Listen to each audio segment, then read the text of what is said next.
How's it going, guys? Kind of look like this shadowy figure here.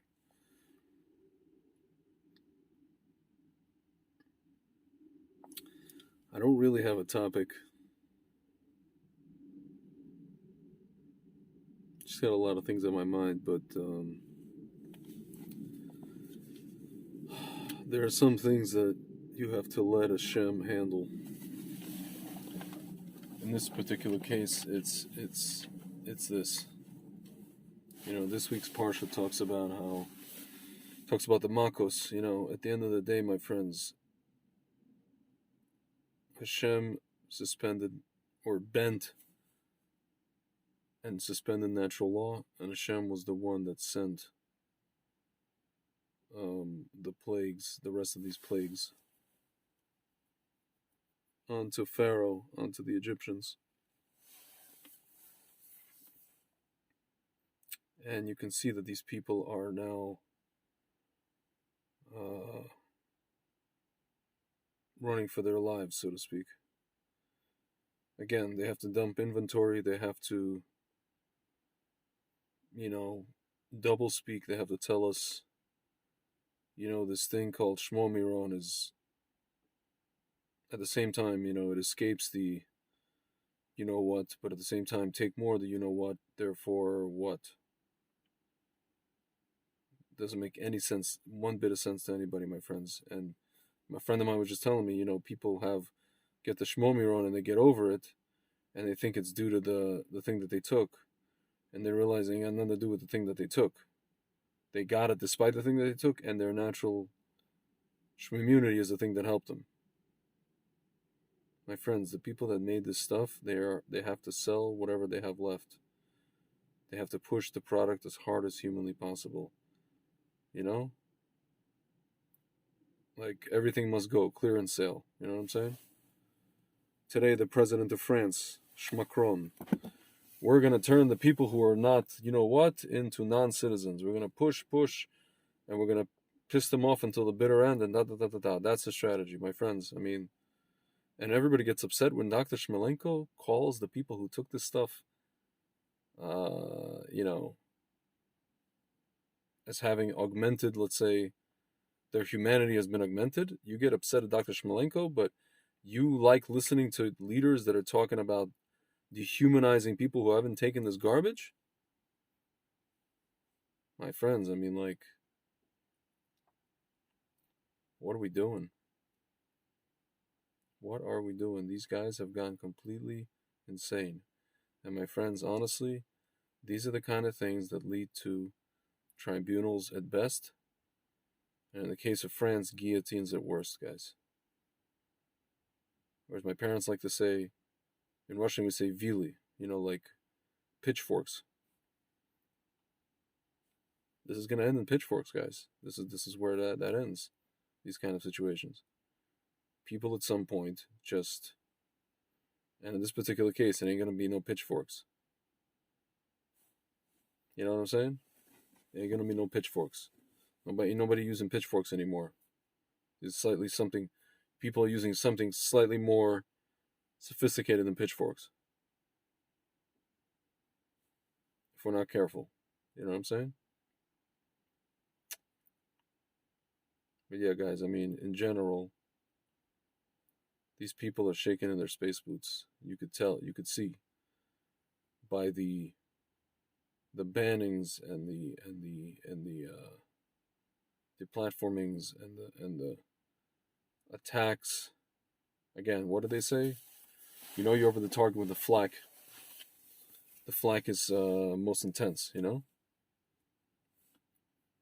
it ain't just that, guys. They have to use the tactics that the Sitra Achra uses, which is gaslight and to accuse you of what they themselves are complicit of. That's what they have to do. That's what they do. They have been doing it. They're still doing it. But guys, I realized one thing. At the end of the day, I have to let HaShem do what he does. I have to let HaShem just unravel it, What's that corny meme? Let go and let God. Just gotta let him do it.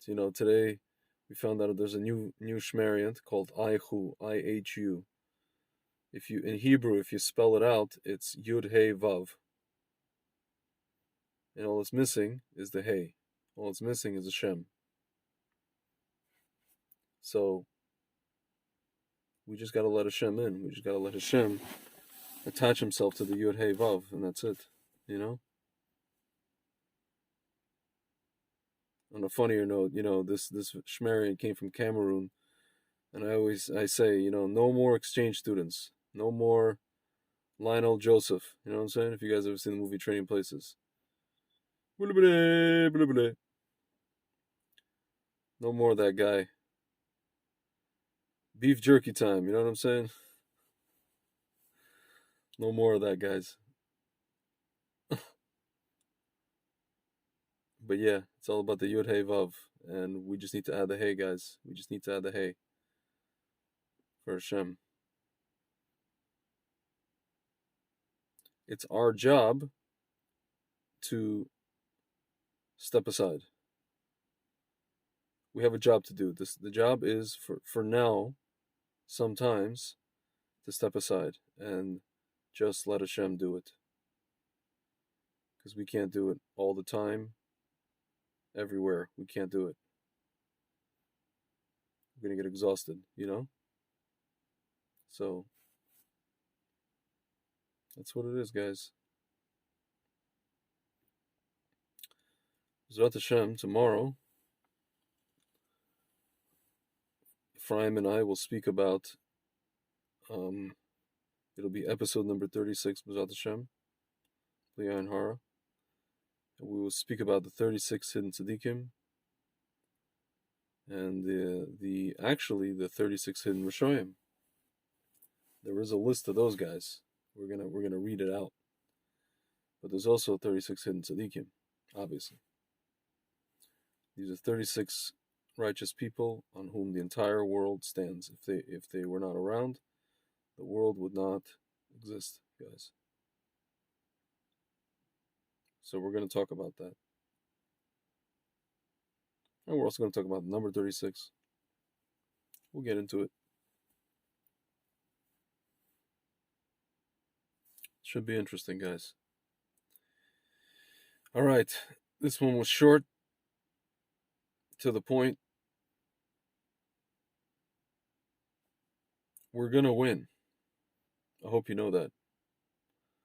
We're going to win. The light always wins,